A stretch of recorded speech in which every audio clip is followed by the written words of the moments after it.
She will play it because she's a crazy reviewer, gamer. Hopefully this song is shorter for you guys because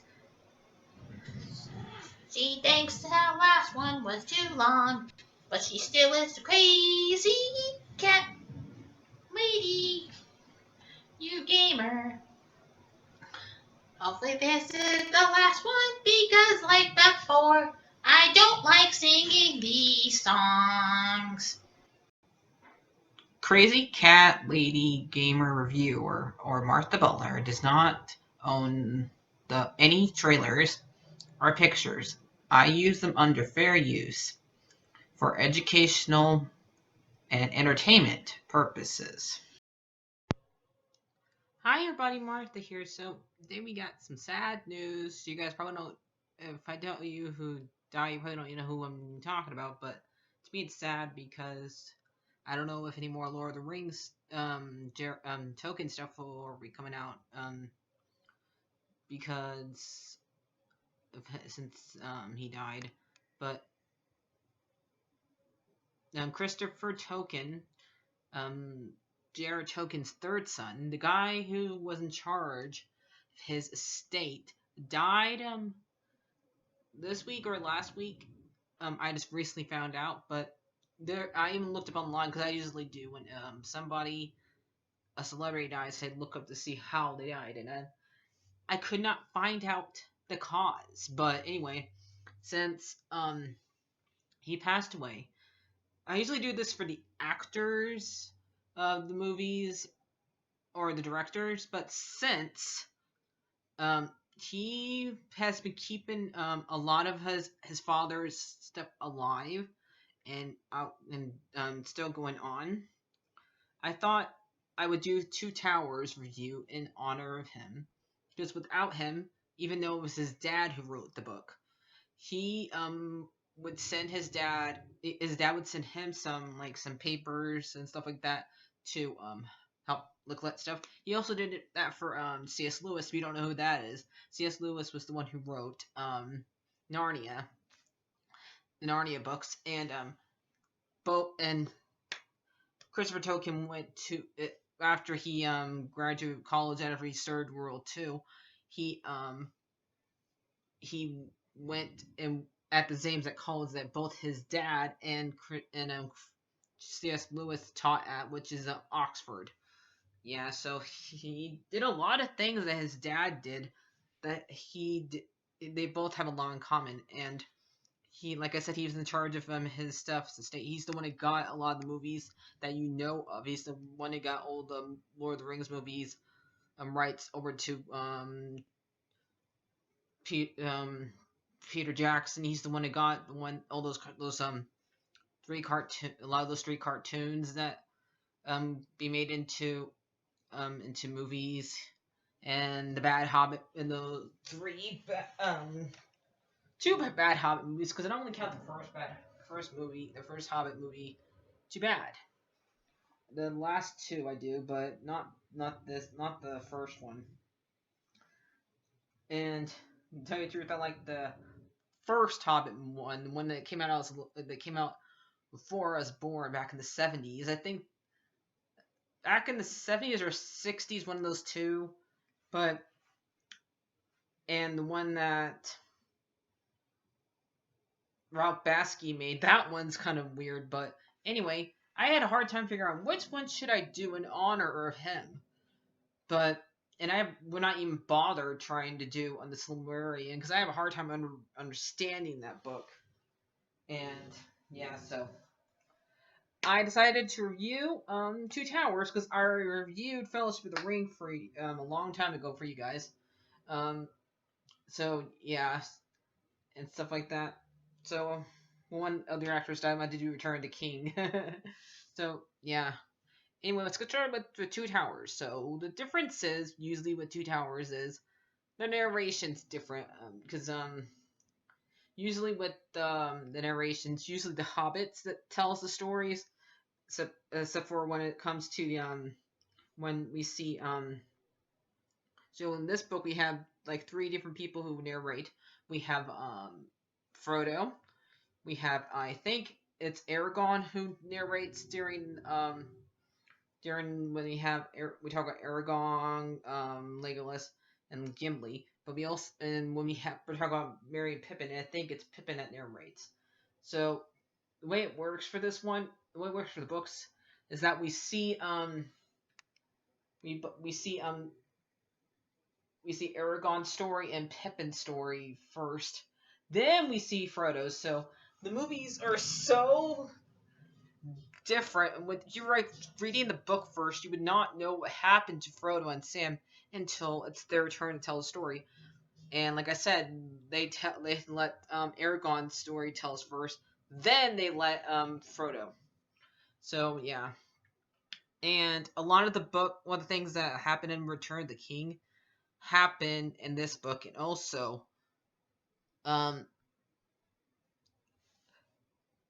Boromir doesn't die until the beginning of this book.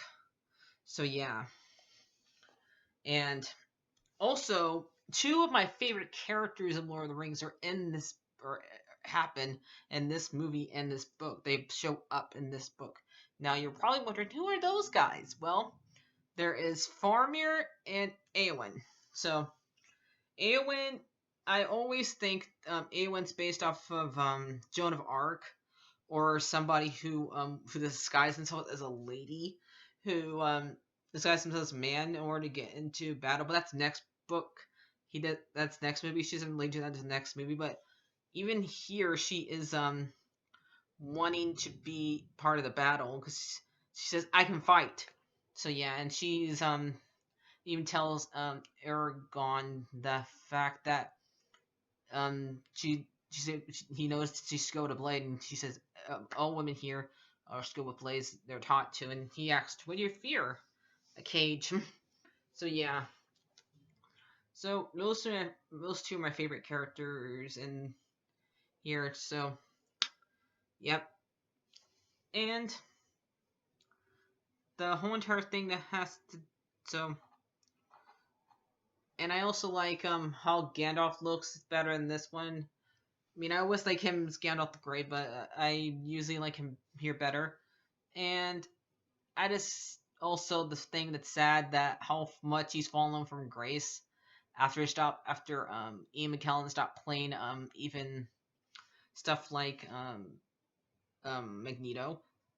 He went to I'm not honestly he went to do his cat, so he really fell from grace. But here he did a great job and stuff like that. And so let's start how this movie starts. We see Aragorn, Legolas, and Gimli look for Merry and Pippin from the go after the Ox, and we see Frodo and Sam going off to Mount Doom to destroy the ring. Now, both Frodo and Sam don't know how to get to Mount Doom because they've never been to Morgon. Been on Mordon. I hope I'm saying that right. So they're lost, and good and bad. Gimli is Gollum's following them because he wants to get the ring back. But if he wasn't following them, they would not made it to Mount Doom.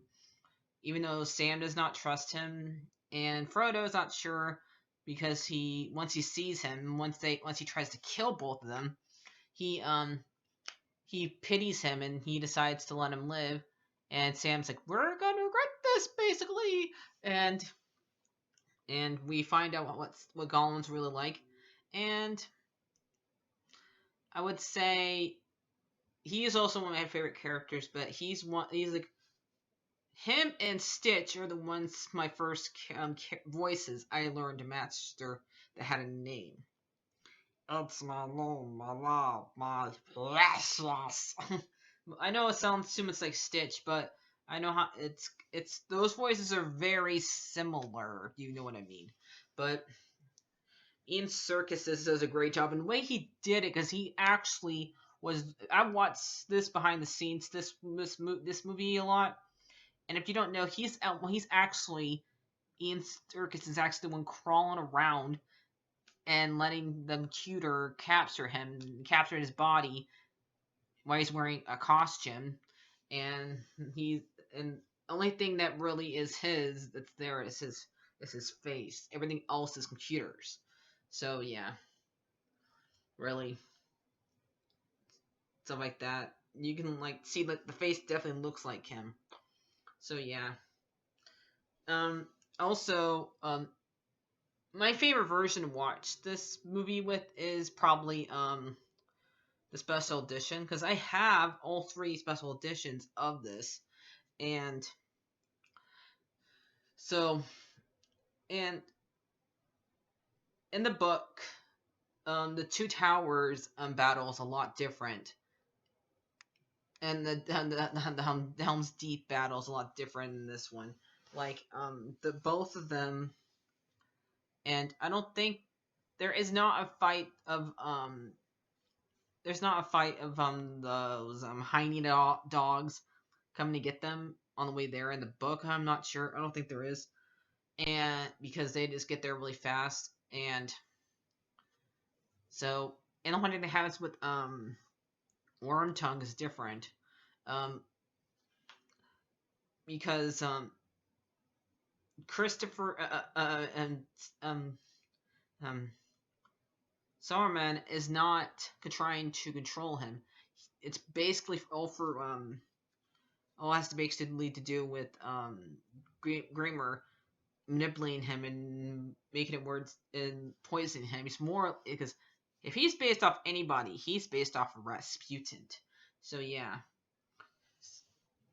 basically, and so what would I and that whole entire scene's really cool, stuff like that. And there's a lot of my favorite scenes in this movie, especially like when we see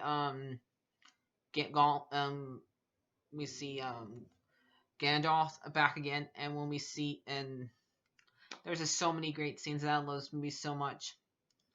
Even though there's so much the book that the movie left out, and even with this movie being 3 hours long, I cannot talk about. It's really hard for me to talk about this, and so it's sad that he's dead, and I wonder who's in charge of his dad's estate now.